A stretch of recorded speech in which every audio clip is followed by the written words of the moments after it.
내용 스스로 해결하기 문제 한번 같이 보겠습니다. 예, 교과서에 우진이 엄청 등장하네요. 그쵸? 우진이네 가족이 간 식당에서 파는 게 있는데 피자 3종류, 파스타 2종류를 팔고 있대요. 한 가지 메뉴만 주문하고 싶어요. 그럼 어떻게 해야 돼요? 네, 피자를 주문하는 경우와 파스타를 주문하는 각각의 경우를 더해서 합의 법칙으로 계산하면 되는 거고, 만약에 피자랑 파스타를 각각 한 가지씩 주문한다. 피자도 주문하고 파스타도 주문한다. 피자도 주문하고 파스타를 주문하는 상황이 동시에 이루어집니다. 그래서 피자를 고르고 파스타를 고를 건데요. 피자 한 가지 경우에 파스타가 2종류가 있었어요. 그런데 피자가 몇 종류였어요? 네, 피자가 3종류였어요. 3 곱하기 2에서 곱의 법칙에 의해서 6이라고 대답하면 되겠습니다. 그쵸? 그 다음 2번 문제입니다. 다음 수의 약수의 개수를 구하여라. 약수개수 어떻게 구하는 거예요? 소인수분 해야겠죠? 얘는 뭐야? 86에 42, 2의 제곱, 그 다음에 2의 제곱 3이니까 얘는 2의 4제곱, 3의 1 이렇게 되겠죠? 그래서 약수의 개수는 어떻게 하는 거예요? 각각의 소인수분해 하고 났을 때 그 소수의 지수들을 걔만 보면 되죠? 그래서 4가 있고 1이 있는데 네, 여기다가 하나씩 더해서 곱해버리시면 되죠?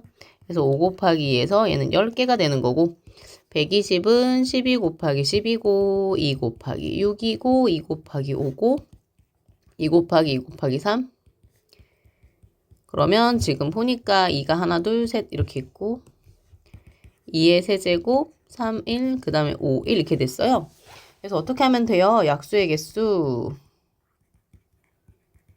네, 약수의 개수는 여기 각각의 소수의 이 지수를 이렇게 3, 1, 1 쓰고요.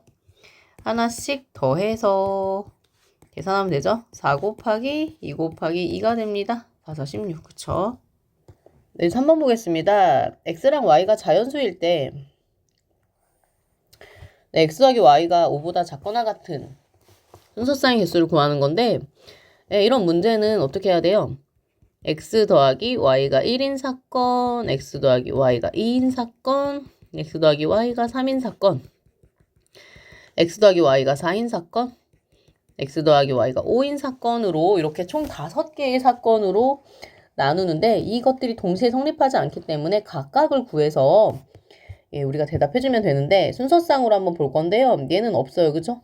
없고 얘는 1,1이 있고 얘는 1,2, 그 다음에 2,1. 그래서 이렇게 경우의 수를 헤아릴 때는 이렇게 어떤 일정한 규칙을 갖고 나열을 하는 게 굉장히 중요합니다. 그렇지 않으면 중복되거나 빠지는 게 생겨요. 이게 이제 잘 조심하면 될 것 같고 그 다음에 1, 3, 2, 2, 3, 1. 지금도 이렇게 1에서 2, 2에서 3 이렇게 마구잡이로 나열하는 것이 아니라 어떤 규칙을 갖고 하는 게 좋아요. 1, 4, 2, 3, 3, 2, 그 다음에 4, 1 해가지고 지금 이렇게 여기는 1개, 2개, 3개, 4개 이렇게 합치면 5, 이렇게 합치면 5, 5 더하기 5는 10 이렇게 계산하시면 되겠죠. 잠깐만. 네. 그 와중에 PPT를 만드는데 또 4번 문제를 빼먹고 만들었어요. 그래서 요거 다시 보겠습니다. 세 자리 자연수 중에서 각 자릿수의 곱이 홀수인 것의 개수를 구하라고 하는데 그럼 이제 예를 들어보면 지금 무슨 상황이냐면 예를 들어 789다. 그러면 각 자리의 수가 7, 그 다음 여기는 8이고 9잖아요. 그럼 이들을 곱했을 때 우리가 바라는 건 홀수가 나오는 거거든요. 그럼 얘가 지금 얘기하는 건 뭐냐면 결국 3개의 숫자를 곱했을 때 홀수가 나와야 되는데 3개의 숫자를 곱했을 때 홀수가 나오는 경우는 어떤 경우밖에 없어요, 여러분? 네, 얘도 홀, 얘도 홀, 얘도 홀 이런 경우밖에는 없어요. 그러면 이제 각 자릿수라고 하는 것은 이제 0부터 그죠? 2, 3, 4, 5, 6, 7, 8, 9로 이제 자릿수는 이루어지는데 여기에 이제 홀수밖에 올 수가 없어요. 3, 5, 7, 9. 그래서 첫 번째가 될 수 있는 가지수도 5개. 한 경우에 대해서 또 5개, 또 5개. 그래서 이 문제의 답은 125가 됩니다. 네, 이제 오른쪽 그림은 어느 공원의 정문, 분수, 후문, 정원을 연결한 산책로를 나타낸 건데요. 정문에서 정원, 분수를 모두 거쳐 후문으로 가는 경우의 수를 구하세요. 그러면 얘는 어쨌든 간에 지금 여기서 시작을 할 거고 여기서 이제 끝나는 거죠. 이게 종점인데 그러면 정원이랑 분수를 이제 다 거칠 건데 이 문제의 포인트는 그럼 결국 그거겠다. 그죠? 정문을 거쳐서 정원으로 갔다가 분수로 갔다가 후문으로 갈 것이냐? 아니면 정문에서 시작해서 분수를 갔다가 정원을 거쳐서 후문으로 갈 것이냐? 이런 차이가 있는 거죠. 그럼 해보겠습니다. 그러면 일단은 정문에서 정원으로 가는 경우가 3가지가 있어요. 그래서 여기로 가는 방법은 3가지고 각 경우에 대해서 정원에서 분수로 가는 건 하나밖에 없네요. 그 다음에 분수에서 후문으로 가는 거는 2가지. 그러니까 총 6가지 방법이 있고요. 그 다음에 여기는 정원에서 분수로 가는 방법은 하나, 둘, 2개가 있고요. 그 다음에 분수에서 정원으로 가는 방법은 이렇게 하나밖에 없고요. 정원에서 후문으로 가는 방법은 2가지가 있는데 이들이 동시에 일어나고 각 경우에 대해서 각각 성립하는 것이니까 네, 이렇게 뭐 해야 돼요? 네, 곱해법칙 사용해야 되죠. 그래서 6 더하기 4. 네, 최종적인 경우는 네, 6 더하기 4에서 합의법칙으로 하는 거죠. 왜냐하면 정원에서 분수로 가는 것과 분수에서 정원으로 가는 건 전혀 다른 것이니까요. 동시에 성립할 수도 없고요. 네, 그 다음에 유명한 이제 색깔 문제가 나왔는데 색깔 문제는 네, 곱해법칙의 아주 대표적인 전형적인 예라고 볼 수 있습니다. 오른쪽 그림과 같이 A, B, C, D 4개의 영역을 빨강, 파랑, 노랑, 검정의 4가지 색으로 칠하려고 한다. 같은 색을 중복하여 사용할 수 있으나 인접한 영역은 서로 다른 색을 칠할 때 칠하는 경우의 수를 구하세요. 근데 이 문제 너무너무 친절해요. 이 문제를 푸는 방법이에요. 그쵸? 첫 번째, A와 C를 같은 색으로 칠하는 경우 한번 해보겠습니다. 그 다음에 A와 C를 다른 색으로 하는 경우. 그래서요.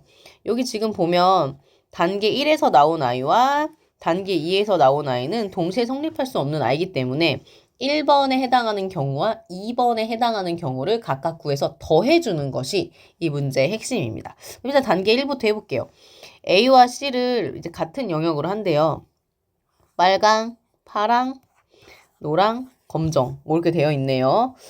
그러면 일단 뭐 예를 들어서 A와 C 지금 단계 1 하는 거니까 A와 C니까 같은 색으로 칠하는 경우라서 여기는 지금 헤아릴 필요가 없어요.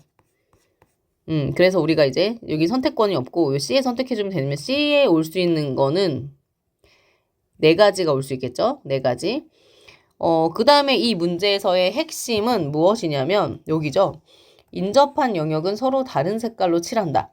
그러니까 붙어있는 부분은 같은 색깔로 하면 안 돼. 그런 뜻이거든요. 그래서 이제 보면은 뭐 D를 바로 정하겠습니다. D를 정할 건데 여기서 이미 한 가지 색깔을 썼기 때문에 D는 여기서 사용한 색깔을 사용할 수 없으니까 3가지가 될 거예요. 그쵸? 그리고 C를 하나 선택한 경우에 대해서 D가 3가지 색이 오는 거니까 곱해법칙을 바탕으로 문제를 푸는 것이고요. 그럼 이제 B를 선택하려고 하는데요. B는 지금 D와 닿아 있지 않아요. 그쵸? 그 다음에 C에만 닿아 있으니까 C에서 우리가 사용한 색깔만 사용 안 하면 되는 거죠. 그래서 여기도 여전히 3이 됩니다. 그래서 첫 번째 경우는 4 곱하기 3 곱하기 3 해가지고 얘가 이제 어떻게 되는 거예요? 3, 3, 9, 9, 4, 36 이렇게 되는 것이고 그 다음에 두 번째를 보겠습니다. 두 번째 A와 C가 다른 색깔이었으면 좋겠어. 이제 이렇게 되는 거죠. 그럼 먼저 이제 2단계, 단계 2라고 하고 C부터 결정하겠습니다. C에 4가지 색이 올 수 있는 건 마찬가지고 그 다음에 A를 결정할 건데요. 그럼 한번 해볼까? 여기를 지금 노란 색깔로 칠했다고 칠게요. 네, 그래서 지금 이렇게 한번 색깔을 칠해봤는데 C에서 지금 색깔을 4개 선택했고 그 다음에 그럼 A는 여기서 4가지 선택했고 여기는 C랑 다른 색이니까 C에서 쓴 색깔을 사용할 수가 없어요. 그러면 여기 이제 3가지 색깔이 오겠죠. 그 다음에 이제 B랑 D를 결정해 줘야 되는데 D를 먼저 결정할까요? D는 지금 이제 A와 C랑 인접해 있는데 지금 이제 보면 A랑 C가 서로 다른 색깔이 칠해져 있고 그 다음에 D는 A와 C랑 다른 색깔이어야 하니까 여기에 올 수 있는 색깔은 2가지. 그 다음에 마찬가지로 B도 D와 같은 상황이라서 얘도 2가지. 그래서 이게 곱의 법칙으로 연결이 되니까 12 곱하기 4, 48이 되는 거죠. 그래서 이 문제의 답은 36과 48을 더해요. 최종적인 답은 84 이렇게 되는 거죠. 색깔 문제는 워낙 유명하니까 이거 잘 이해해 두시면 되겠습니다.